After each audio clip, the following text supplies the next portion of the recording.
I'm on a serious note though. You do need to clip that. I'd Got make a it. YouTube Done. short out of that. I'd make a Twitter post out of that. That is a really, really good take. And I'm sitting here as you're saying that, and I'm like, I haven't heard anybody talk about that. But you could do a full video on that. That's a great segment. I actually did earlier before I had an audience. I did do I'd that. do it again. I'd do it Yeah, again I and will. talk about how it broke completely Yeah. during And the it course did. of the It year. had to. Yeah. Yeah, it had to.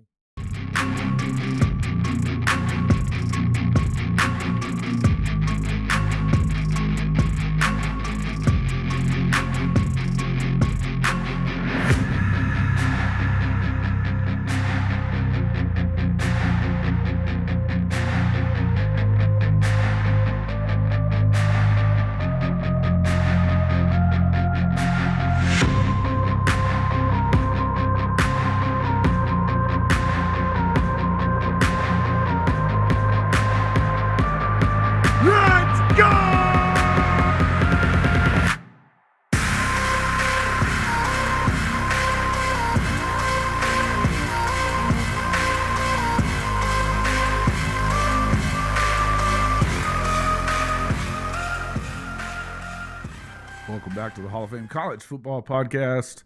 I'm your host, Jason Watkins. And if you love college football, you're definitely in the right place. So before you forget, smash that red subscriber button, like our videos, and don't forget to ring the bell so you don't miss one moment of the Hall of Fame College Football Podcast. If you're an Oklahoma fan, the 2022 season, Brent Venables' first in Oklahoma as the head coach, was a tough pill to swallow. 6-7, 49-0 loss to your most hated rival in Texas. 3-game losing streak for the first time since 1998. Not competing for the conference championship for the first time in, you didn't get to play for it the year before that, but you'd been competing for it for every year for probably 15 years. Just not really the way that you want things to go down in your first year with a new coach. And when you had won 6 of the last 7, 6 in a row conference championships before your hot commodity head coach ran off to Southern California with what would become a Heisman winning quarterback. It's a tough pill to swallow. Makes you want to throw up thinking about it, really. The silver lining in that 6-7 season that makes everybody want to get sick. And there were quite a few silver linings, actually. But the main one is this. No longer is there a question about what was wrong in the program before. And make no mistake, there was plenty wrong. Okay?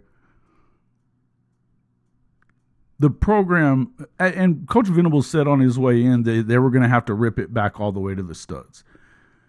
And I think everybody heard him say it, but they were so excited about what his hire signaled for the future of Oklahoma.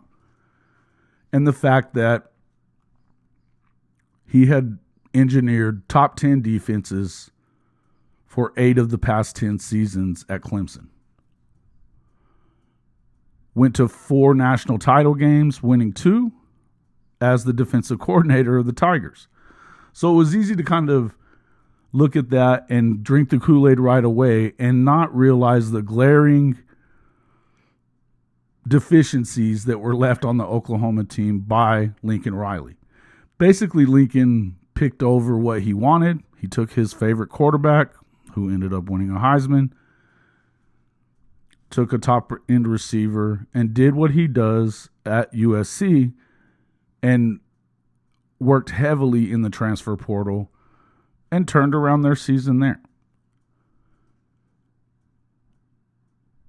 And although there was a lot of stupid narratives out there, and there continues to be, whether they come from Texas or Oklahoma State or USC fans, the truth is that Oklahoma's cupboards, they weren't left bare, but they weren't left with a lot on the shelf either.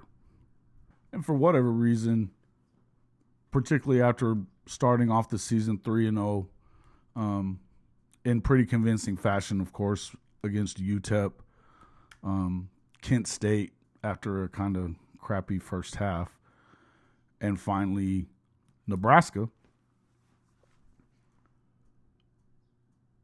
people were really believing that Venables was going to be able to bring in his bag of pixie dust, I guess, sprinkle it on that defense, and it was going to turn into Clemson circa 2020. They were quickly, a week later, shown that that was not the case, as Adrian Martinez, the transfer quarterback from Nebraska at Kansas State, ran wild, accounted for over 440 yards of offense in what turned out to be a 7-point win over the Sooners at home in Norman. The week after that was a trip to TCU and a game that really wasn't close, particularly after Dylan Gabriel went out on a cheap hit, was lost for the rest of that game and the next, which happened to be the Red River rivalry with the Texas Longhorns. And now Oklahoma is 3-3 after 6 games and 2 really bad losses. I just want to clarify here that I am fully of the belief that Lincoln Riley leaving to USC was an absolute home run for the Oklahoma Sooners. An absolute home run. And that's not because I think that Lincoln Riley is the worst coach of all time.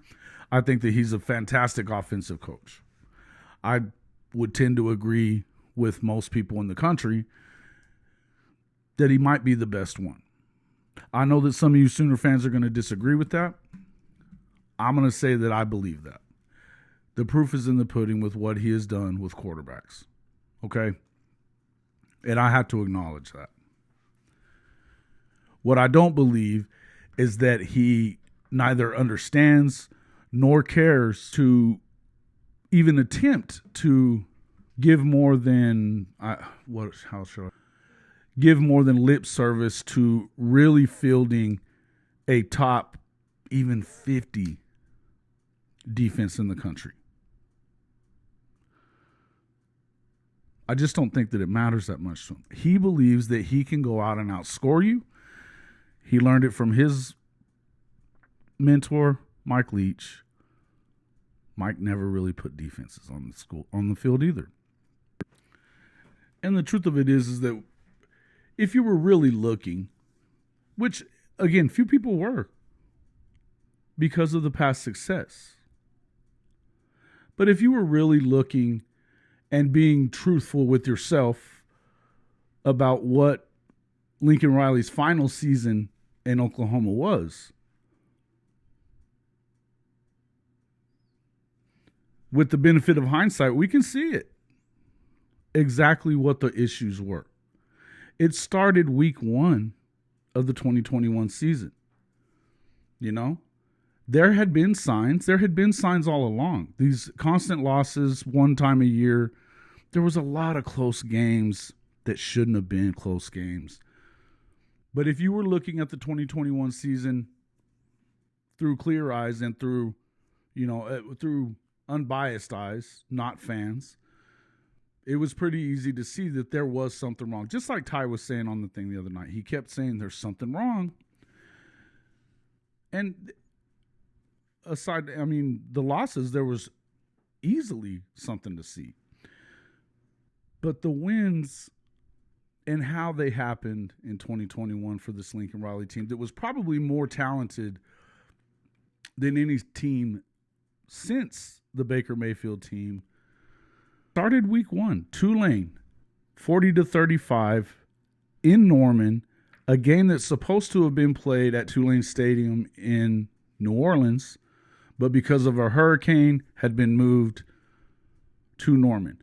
They only win 40-35. Tulane didn't even have a great year that season.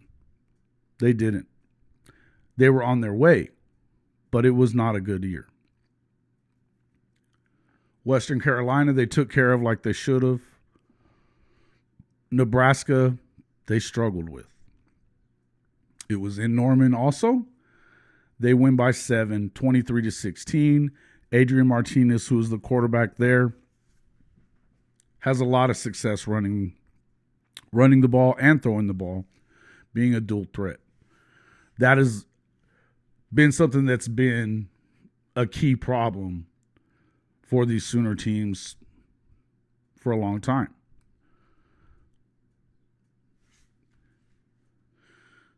The week after that, also in Norman, a 16-13 win over West Virginia. And this is the game when Spencer Rattler is booed profusely by the home crowd, calls for Caleb Williams to be inserted into the game and they're not answered, of course.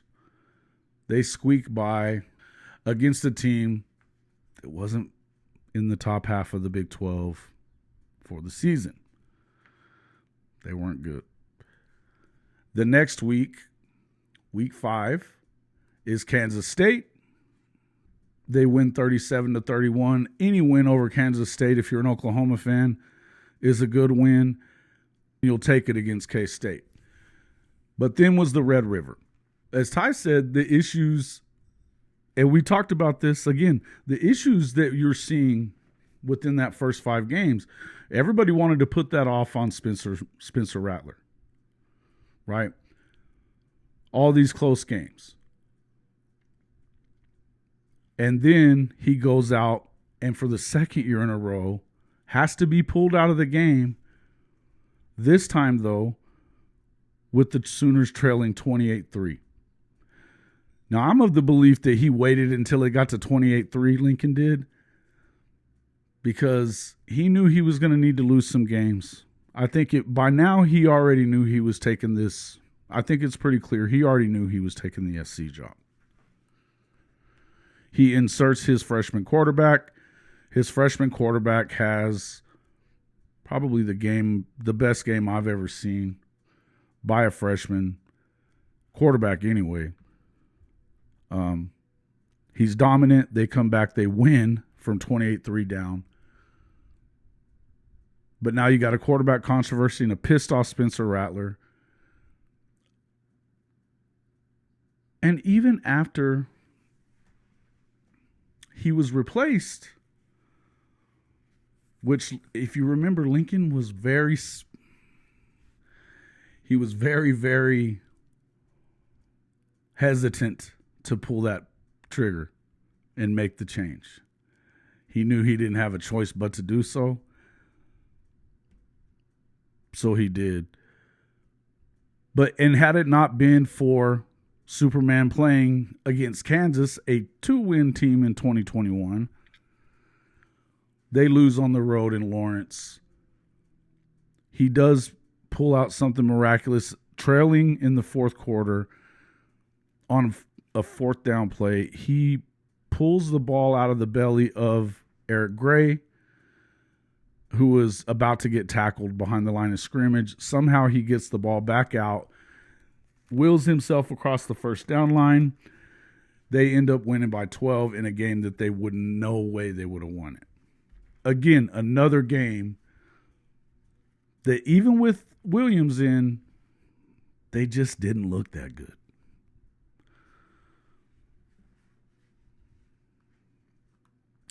There was a loss to Baylor in Waco, a game dominated by the Bears. Dave Aranda exposed Lincoln that day in a way that I hadn't seen probably since the year that he was the offensive coordinator when they first went to the college football playoff and got throttled by that nasty defense at Clemson. Just beaten. They were never in the game. The final score of that one was, 27-13, and it probably wasn't that close. Lincoln looked empty of answers. Nothing to come up with.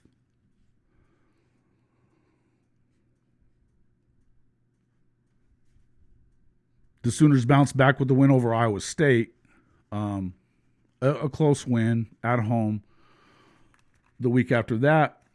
But then lost to Okie Light and ended the season with a thud on November the 27th, 2021. And when you start looking at things, it starts to come together what was really going on within the Sooner program. Yes, they were 11-2. I would tell you, as I said on the Friday live stream, I will forever say that game in Stillwater was thrown by Oklahoma. It was being thrown by the staff. I believe that Caleb Williams played his heart out. But to me, it looked like they ran the same play about 5 times in a row down there. I know that Oklahoma State had a good defense, but you didn't have to be that great to pick up on a play that gets run over and over again. In the end, they do lose the game. Lincoln emphatically cuts off Kerry Murdoch mid-question in the press conference, saying, "I am not going to be the head coach at LSU. Next question." Everybody's relieved until they find out the next morning that he was on a flight to Los Angeles to take the head coaching position for the USC Trojans. And now we find out, of course, and we know all the things that we do about the fact that Lincoln rode back from Stillwater with Caleb Williams in a Suburban instead of on the bus, the team bus. Whatever was discussed between them, there's been plenty of speculation about that. We don't have to go through that again. I don't think that they were talking about Christmas gifts for their family, okay? Pretty sure that's not what they were talking about.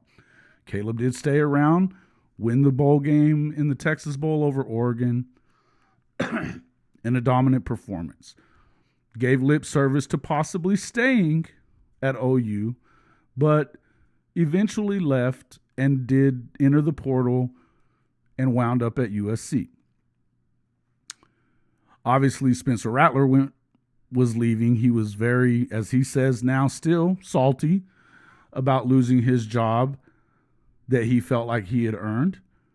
And he was probably a little salty, and he's definitely a little salty about the treatment that he got at the West Virginia game and after the Red River debacle that he started, only to have himself saved by Caleb Williams.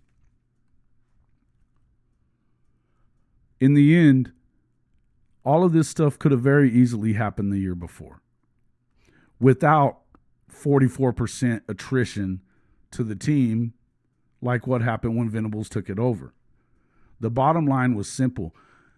Even with all the talent that was on that team, they didn't perform up to par, even when Caleb Williams got in. Clearly, Lincoln was disconnected. Clearly, there was some shadiness going on.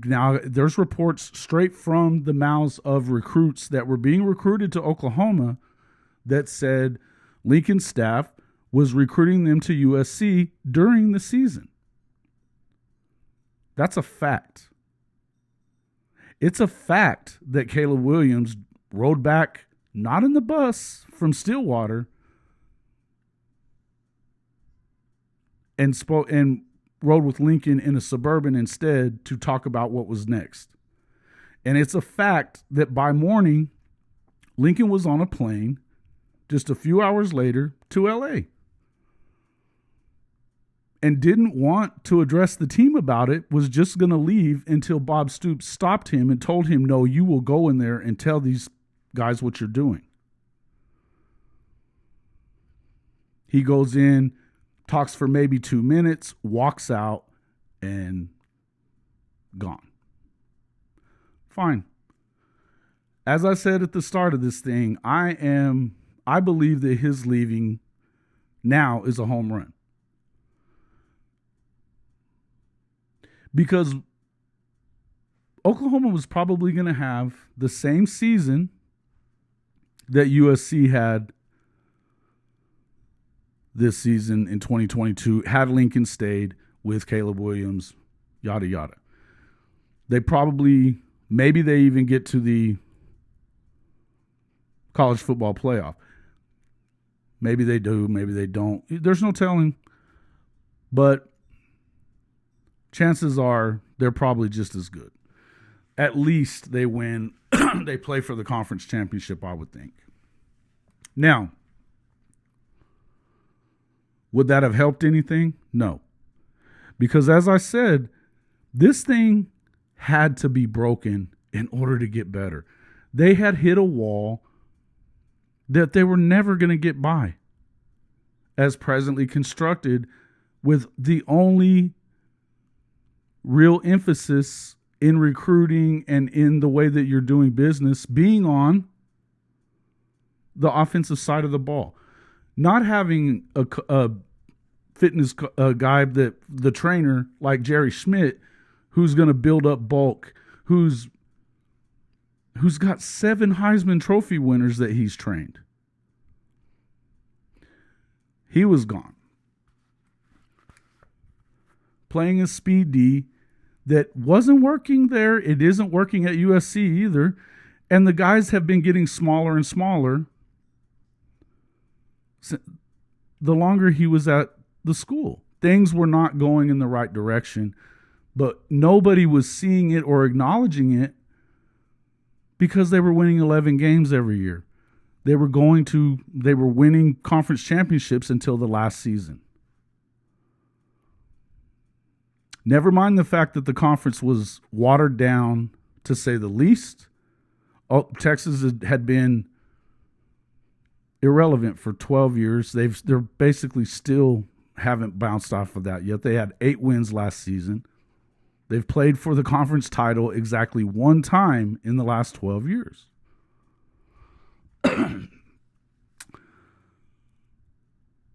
Hell, Mike Gundy in Okie Light has won 6 of 10 or something like that over Texas. You know? I mean, and they're perpetual underachievers. And the rest of the conference's better teams or better programs, traditionally at least, are no longer in the conference, including Texas A&M, including Missouri, including Colorado and Nebraska. Baylor stepped in and became the number 2 program. When was Baylor ever good before that? And if this is your second best program, and don't get me wrong, they've had some great coaches there, but if that's your only real competition in the league, excuse me if I'm not overly impressed with it looking back on it now. 6 championships in a row should never happen. Would it have ever happened before? When the conference was whole, when the conference started, would it have ever happened? No. Not for anyone. Is it something to be proud of? Sure. But it really, all it did was cover up the fact that they were not there yet. You realize that they never, in something that I noticed, I rewatched the post-game press conference from Bedlam again yesterday. And I had forgotten about this, but they never had a special teams coordinator, nor did they really even freaking practice special teams the entire time. Somebody else brought it up in the comments last night.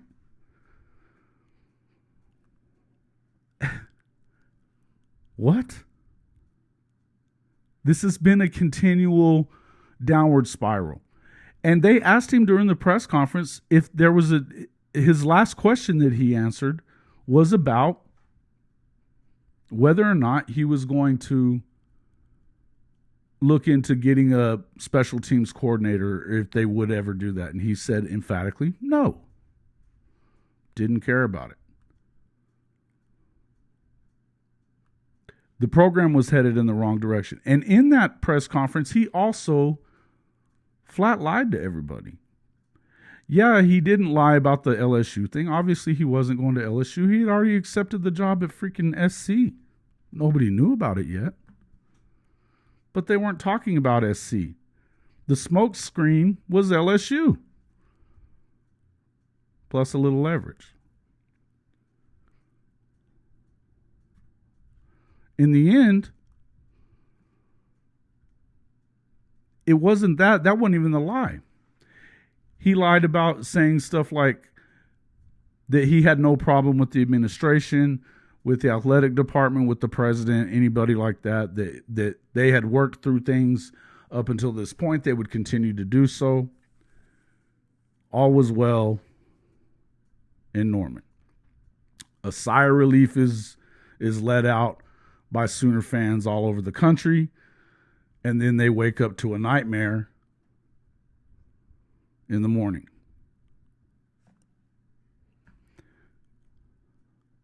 It was actually a blessing, and nobody knew it. And nobody knew it until the weekend of the Red River rivalry, when Oklahoma had just lost its third straight in terrible fashion, and the whole program was completely broken. Now, the reason it had to be broken was because that was the only way that it was going to be looked at with clear eyes and conscience and knowing exactly what it was going to take to rebuild this thing, to be back to the standard that Oklahoma is. The standard being the best. And the standard is the standard. But it was never going to happen. And believe me, Lincoln didn't want to go play in the SEC like that. He was going to get exposed. There's another reason why he left. Brent Venables is recruiting like an SEC school already, like a championship level school. Does he need to find his coaching chops? Yes. I believe he'll do so. He's got the blueprint from 2 national championship winning coaches and knows what he's doing defensively. And these guys can recruit on both sides of the ball. It had to break, folks. And now that it did, they can be rebuilt stronger than it ever was, even going into the toughest conference in the country. If it hadn't broke, it could be bad. The truth will come out and be acknowledged. Acknowledgement that, oh, you got it right. That'll come out though too.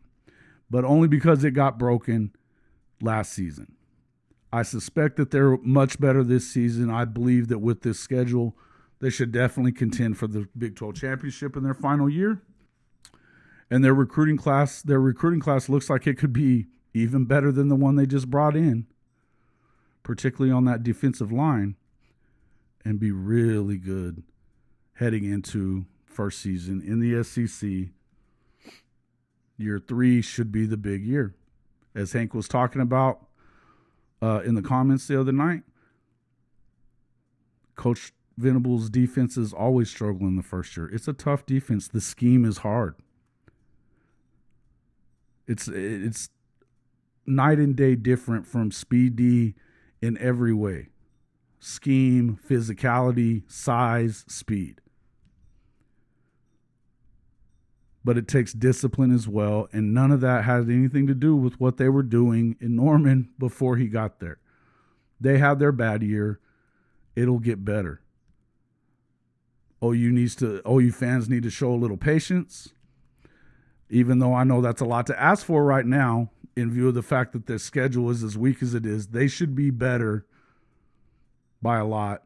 And they could have won 10 games still probably had they not had some miscues here and there and the 124th ranked defense in the country. Very easily could they have done that last year. They probably get 9 or 10 wins this season, and I think that should be their floor.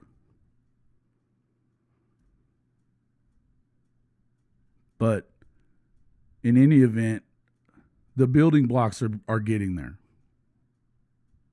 They've got great quarterbacks. They've got quarterbacks of the future lined up in recruiting. None of this, I mean, yeah, they would have gotten good quarterbacks still with Lincoln Riley, but the defensive side of the ball may be a little bit different. Let me know what you think in the comments. Tell me what you think about this theory that it had to be broken before it could actually be fixed. I think that it's as clear as day that was the case, but you let me know what you think, and I'll see you on the next one.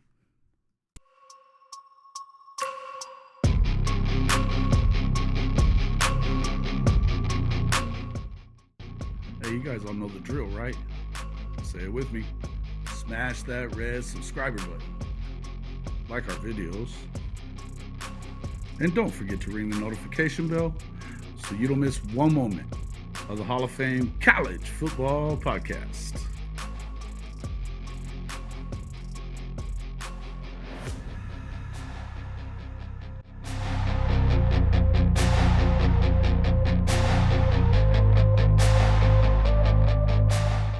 Hey, we even have amazing pod merchandise right here in our store. Hey, while you're here, don't forget to check out all these other amazing channels and subscribe to them too.